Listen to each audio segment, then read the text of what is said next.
Hey guys, and today we are on Chapter 2, Level 5, Town.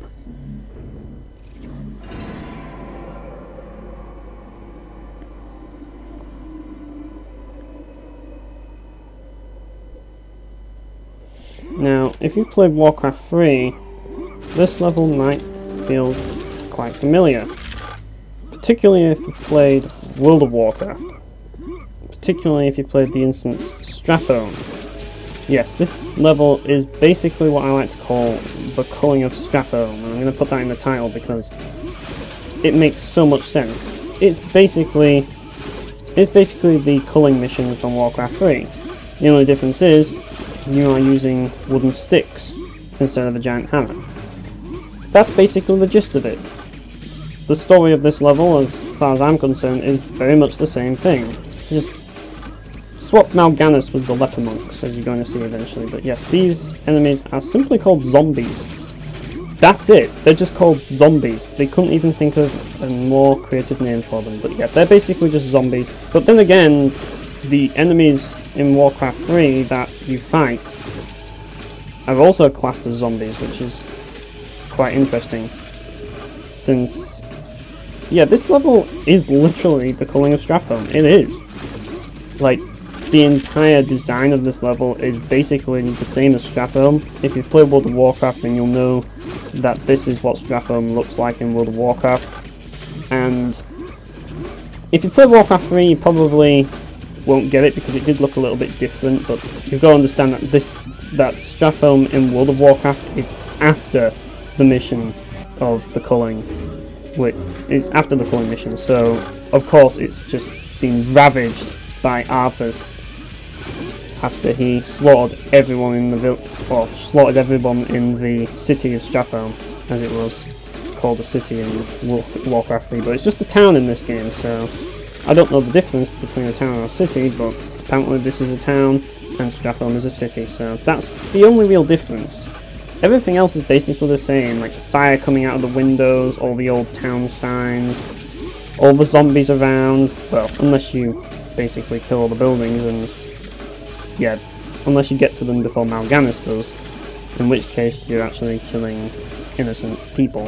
So yeah, but in this case everyone's a zombie and you have to kill them, and as you can see, my amazing Stakegun skills haven't changed. They're still as terrible as they were before. But yes, these are the amputees from the asylum level. They've returned.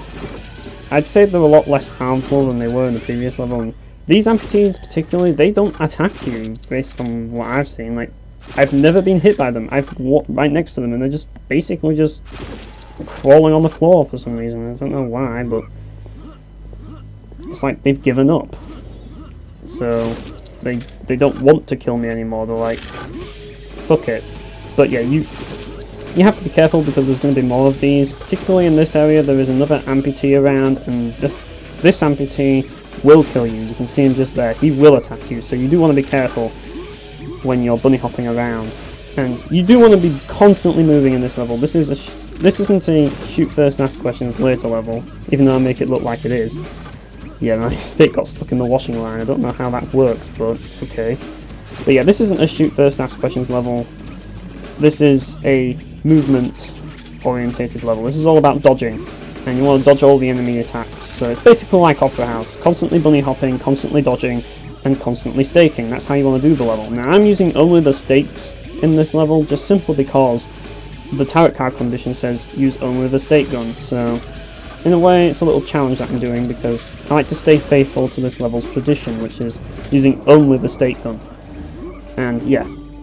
So yeah, you want to make sure you deal with the amputee first, even though I kind of dealt with it later, but you want to make sure you deal with him quickly so that you can eventually deal with all the other ones later. So yeah, basically everything that I'm doing you can apply to a Nightmare run as well. If you're playing on Nightmare, you can basically do exactly the same thing I'm doing, and I'm not using any tarot cards, so it'll probably be easier for you than it is for me because I'm not using tarot cards, I'm not getting souls, and yeah.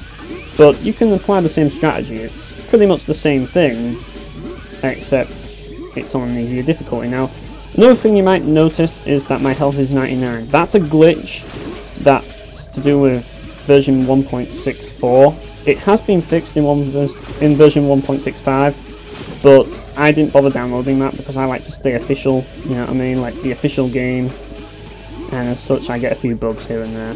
Like, every game has bugs, even Painkiller has bugs. You can't really knock it for having a few little glitches here and there. But yeah, it ultimately doesn't affect the experience of the game really, because in this level I'm doing a kind of a no-hit run, because it is very possible to do a no-hit run on this level if you know what you're doing. The zombies don't have any melee attacks whatsoever. In fact, I think aside from maybe the evil ninjas, or not evil ninjas, the dark ninjas, they are pretty much the first enemies that only use ranged attacks, I think. Well, actually no, there are the Hellbikers as well, I suppose. But they're a different kettle of fish because they shoot automatic weapons, so yeah. But because their attacks are well telegraphed, like, you can tell when they're about to attack, so you can easily weave between the zombie enemies. But you do want to be careful of the amputees, as you can see. I just found out that this guy was there, and I just staked him. Yeah, you have to be aware of these amputees, because, yeah, you don't want them to get the best of you. Like, you don't want them to get the better of you. That's what I meant to say. But yes. Anyways, there's a secret up here. I'm not getting all the secrets in this level. I don't know them all, to be honest. There's a lot, but I'm not getting them all. I'm just getting a few, and this is the only one that I really know, or at least remember. And it's basically in that window over there, and the best way to do it is to use the cart to get up. And I kind of fuck it up the first time, but I get up there the second time. It's a bit of parkour, in a way. Kind of. But yes.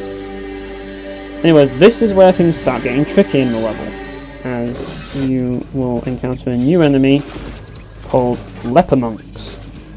Now, there is another enemy that I did pass, and I'll cover that later, because don't worry, I've got a lot to say about that enemy. But yeah, the enemies here that you'll be finding in a minute, this guy, you see that guy with the staff? Yes, that guy is a Leper monk.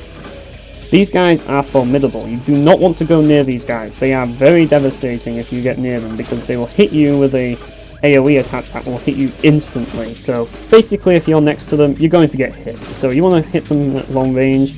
Now, it might seem that the stakes are just breaking apart when they hit them, but it actually deals damage to them. It just means that he's kind of invincible until he throws his cane, where he will kill himself. So yeah, you just want to keep hitting him until he kills himself. That's basically the way to deal with him. And yeah, I keep fucking up with the Stakegun, as per usual. But yeah, those are the Leper monks. There's quite a few around here, so you want to make sure you deal with them quickly. If I recall. Oh yeah, I think there is another guy around, but I just can't remember where he is. But yeah, the Leper monks, they not only hit you with a close range AoE attack, but they also throw corpses at you. And these corpses, you have to be aware of them, because it's not exactly obvious that they're throwing corpses, where it is quite obvious that the zombies are throwing torches and rotten flesh at you.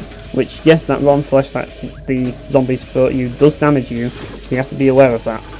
But yeah, the Leper monks throw corpses at you, and they deal a lot of damage, so you don't want to get hit by them. But yeah, he throws the staff and he dies. Basically like the evil monks, they throw axes and then they die. I think they're called evil monks, I completely forget, because evil monks and there's devil monks, that's right. Difficult to remember the enemies' names in this game, but yeah. I think that's the last Leper monk, I'm not sure. I haven't seen another Leper monk, well, at least in this area.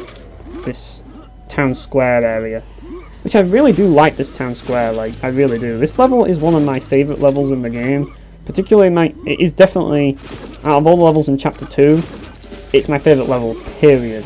Now, a lot of people might think, what about the Asylum level and the Opera House level? Yeah, those levels are really good. I really like those levels as well. And that's pretty much why I like Painkiller so much, because the levels are just so well designed. But this one is my favourite, just simply because it reminds me of Stratholme from Warcraft. With the whole, like, I don't know, post-apocalyptic city, or post-apocalyptic town feel, I don't know what you want to say, but it's kind of like a medieval town sort of thing. And I really like that sort of style that it's got for it. And believe me, when I used to play World of Warcraft, I used to run Stratholme a lot. Like, it was my favourite dungeon in Vanilla WoW, and I used to go through it a lot because, well, yeah, it's an iconic place of Stratholme. If you've never played Warcraft 3, then you really should, and play the mission The Culling, as it basically gives the backstory to basically why Stratholme is in ruins and why it's in such a mess. But yeah, as you can see, those enemies, I forgot to mention them before, but yes, those enemies are just called witches. As you can see, they look like witches, so they are witches. And they are bitches, believe me. They are a pain in the arse to deal with because they're moving at very high speed at all times, and they're in the air. Now, if you're going for the turret car condition, which I kind of am at this point, even though I'm not going for the turret car conditions in all the levels because I'm playing a trauma playthrough, but in this level I'm making an exception, so I'm only using the Stakegun, and killing those witches with the Stakegun is a pain in the arse, so it's going to take a while for you to deal with them. But yeah, you just want to deal with all of the kind of fodder enemies, all the zombies first, and I seem to suck at doing that, as you can tell, because I suck with the Stakegun. Like, as you can see there, I fucked up again. That's how bad I am with the Stakegun. I am terrible with the Stakegun, but you really have to bunny hop with the Stakegun, like, all the time. And in a way, this level is the ultimate Stakegun challenge, because if you can do this level, and if you can bunny hop effectively with the Stakegun, then you can pretty much do this level pretty easily. Like, you can pretty much beat this level really easily, really, because if you're good with the Stakegun and you can bunny hop with the Stakegun, you are basically not going to get hit. Unless you move too close to a Leper monk, of course, or you run into one of his corpses. Yeah, the Leper monks are probably the deadliest enemies in this level, and you do want to be careful of Leper monks, because they can be devastating if you get too close. But yeah, these witches, they're just really hard to hit. They shoot fireballs at you, but they're pretty easy to dodge if you're constantly bunny hopping. But just be aware of it. You don't want to run into a fireball. But yeah, just keep shooting them until you kill them. It does take some time, believe me, because it's so easy to miss these bitches. And yeah, I'm gonna call them bitches because they are bitches. They're sons of bitches. They're a pain in the ass to deal with. I'm not sure if I got that witch right there. I'm not sure if I did. The annoying thing is that it usually takes 2 stakes to kill them, from my experience. I don't know about anyone else, but it's always taken 2 stakes to kill them, at least up close. If I hit them from afar, then believe me, it's lucky. But if I do hit them from afar, then I usually kill them in one because of the fire damage that this stake gun deals when you hit them from long range. But yeah, I always take pot shots just in case. But yeah, for the most part, you're not going to hit them. But other than that, it's basically just me versus witches. That's what the rest of this level is going to be. Well, there is a bit more to it, but other than that, it's just basically just a bunch of witches flying around and trying to stake them when they're moving at high speeds. Not easy. This weapon was not designed to deal with those enemies. That's one thing I can definitely say for certain. Anyways, yes, once you beat the witch, you go down into this little underground area, and this is where I like to say the cult of the damned are basically hiding out. This is kind of like the story of the level. Like, basically this is like this secret cult, like underground cult base. And as you can see, we're about to fight the cult leader now, and you want to be careful. Just basically watch his movements, make sure he's not raising a corpse, and if you see him raising a corpse, get ready to bunny hop dodge. As you can see, he's raising one now. And don't get too close, obviously. He went into a pillar. But yeah, this is basically where the evil cult organization was organized, and eventually they went to the surface and plagued the entire town and turned everyone into zombies. But yeah, that's my thoughts on the story of this level. But yeah, anyways, this level is done. I really do like this level, and it's sad to see that it's over. But yeah, we have to move on. So yes, thanks for watching, guys, and I'll see you next time.